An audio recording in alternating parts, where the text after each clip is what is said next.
wes to Pak manut aku. Kok nek kurang tak tambahi kok kene. Assalamualaikum. Kok kono sira karo wong tuwa to mentak-mentak ngono. Padahal sira karo wong liya alus lembut nek ngomong lho. Apa to? Nang wong liya sira iso njaga perasaane, tapi nang wong tuwamu dhewe kok sira ora iso njaga emosi. Aja mung lembut nang ngarepe wong liya tok, mergone mereka kuwi ora berhak.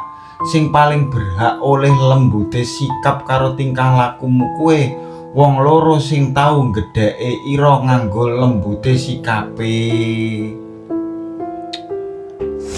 Eling to, sapa sing paling akeh disebut nang dungane wong tuwa? Anak.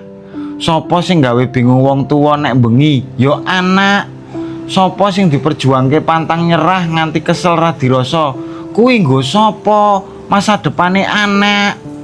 Apa sing paling dipingini wong tuwa? Nyawang anake seneng. Apa sing gawe wong tuwa tenang? Delok keadaane anake apik. Anak.